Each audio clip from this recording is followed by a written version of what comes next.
hello लोगोफोर बरायबाय बड' जब info अफिशियेल YouTube चेनेलाव गोबां कमेन्ट्स खालामगासिनो दं जे आदा आसाम पुलिसनि रिलिया माब्लानिफ्राय जाफिनगोन मानोना पस्टपन जादोंमोन बोथोरा जोबोर गाज्रिमोन गोबांथार अखानि थाखाय ग्राउन्डआ गाज्रि जादोंमोन जायनि जाउनाव खारनो हायाखैमोन आरो खायसे खारनो हादोंबाबो जेने थेने क्वालिफाइड जाबाय गोबांथार बेबायदि इसु जादोंमन दा बेनि सायावनो कभार खालामगोन बेखायनो भिडिअखौ नायफिनदो नोंथांमोना जोबजासिम आसाम पुलिस जायफ्रा नागिरगासिनो दङ कनस्टेबल जा नोंथांमोननि ABUB APRO NDFB ड्राइभार दा जोङो अफिशियेल साइडआव फैबाय आरो बेयाव फैनाय लोगो लोगो अफिशियेल नटिस गैखाया जे रिलिया पस्टपन जादों होननानै मानोना बेखौ जायगा लायै जायगासो खालामदोंमोन दा बेखायनो गाबोन 14 अक्ट'बर दा नोंथांमोननि फिजिकेल टेस्टआ जागोन ना जाला स' बेखौहाय आं खबर लादोंमोन जायनोखि अफिसा मावो बिथांमोना बुंदों जे रिलिया गाबोन जाफिनसिगोन बेनो जाबाय नोंथांमोननि उदालगुरि हिसाबै प्लास गुबुन गुबुन जिल्लाफ्राबो नोंथांमोना जानायनि चान्सआव दङ स' बेखायनो भिजिट खालामदो नोंथांमोना अफिशियेल आपडेट नेबाय था प्लास नोंथांमोना खबर ला लकेलिटियाव जायनोखि रिलिज जादों बे खबर ला मानोना गाबोन समबार फुजाबो जोबखाबाय नोंथांमोननि फिजिकेल टेस्टआ जाफिननायनि फुरा चान्सआ दंसै दा बयबो कमेन्ट्स खालाम जे नोंथांमोननि रिलिया गाबोन जागोन ना जाया डिस्ट्रिक्ट वाइसआवहाय नाथाय बिनि सिगां हमना ला 3, 4, 5, 6, 7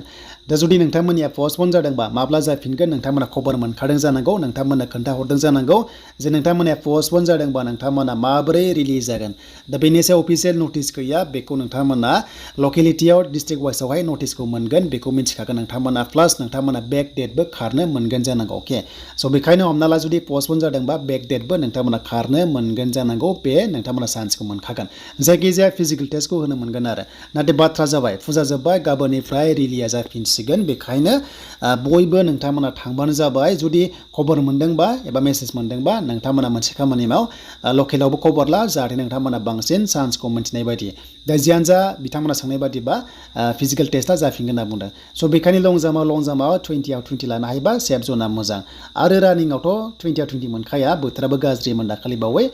20नि गेजेराव खायसे बेबादिनो 12 बेनिफ्राय 13 मोनदों जानांगौ नाथाय खायसे जेने थेने क्वालिफाइड जादों मानो होनोब्ला माने बोथोरा गाज्रिमोन आरो लोगोसे जेने थेने क्वालिफाइड जानानै 10, 11 मोनदों अब्ला मा जागोन नेक्स्ट लेभेल काट अफआ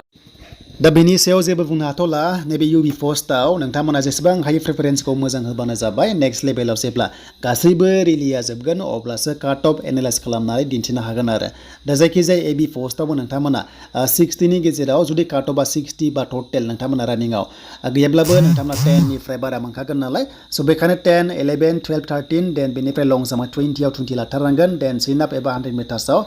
नोंथांमोना जि दङमोन बेयाव मोजाङै नाम्बार लाबानो चान्सआ दङ दा ओभारअल होनोब्ला 60नि गेजेराव नोंथांमोना 52, 53निफ्राय जागायनायखौ मोनगोन डिस्ट्रिक्ट लायै डिस्ट्रिक्टआव आरो खायसेयाव बारा थांगोन आरो स' बेखायनो बयबो नोंथांमोना प्रेक्टिस होफिनदो मानोना टाइम जाबाय आरो नोंथांमोना 10 मे 2025नि सिगां